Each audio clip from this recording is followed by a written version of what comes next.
Hello and welcome back to Focus Atlanta. Thanks so much for continuing to watch.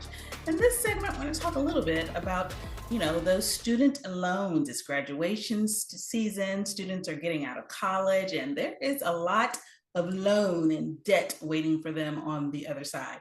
I'm here with Jack Wallace.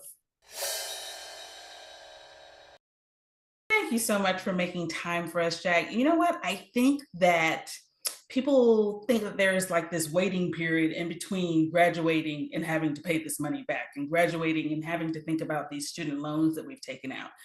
But it really doesn't exist.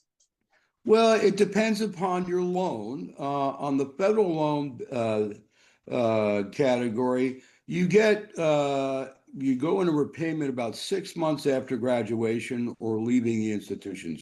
And a couple of interesting statistics is that you have 1.7 million residents of Georgia that have student loans. They owe $72 billion.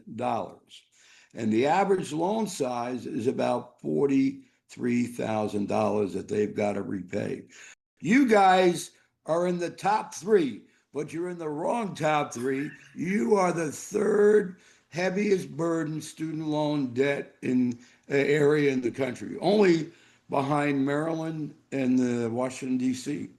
So your segment is very, very important, not only for the graduates of 2026 from college, but those that may be in repayment already and are struggling. Now, what kind of changes are coming up? I mean, there's a lot going on. We hear that some of this, depends on the big, beautiful bill. What do we need to know? Well, we've got the one big, beautiful bill signed last July by President Trump has done a couple of things. One is it's put loan limits for those that are still going to school at the parent level and the graduate school level. But with regard to the graduates of the class of 2026 and those in repayment, there's clarity on repayment plans. So you have a standard repayment plan, and then you have what they're calling a RAP, repayment assistance plan, which is new starting July 1st. And what that'll do is permit you the opportunity to pay a percentage of your income based upon what you make. The important fact is that one, people are in repayment. It's a loan, you need to repay it, okay? Number two, they're now and have been reporting to the credit bureaus again. So if you go delinquent or you go into default, it's going to negatively impact your credit score. And we want to make sure that we keep those credit scores in high numbers.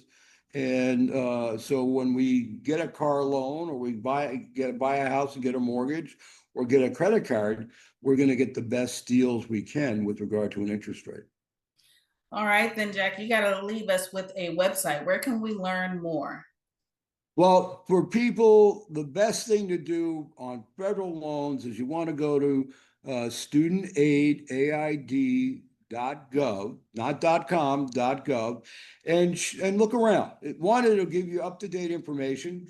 Two, they've got some calculators there that you can play with to see, what it's going to look like with regard to a repayment plan. One of the things I talk about is the issue of the graduating high school classes. But nowadays, with the cost of higher education, we've got to be educated consumers. You're right. You're right. Jack, thanks so much for coming back on the show. It's always a pleasure to have you. Nice to be with you and your viewers, and good luck to all. All right, guys, you have the website there so that you can learn more about the process of repaying those student loans. Take the time to learn more, do better, so you can be on a better side of the student loan repayment process. And stay tuned to more Focus Atlanta. We'll be right back.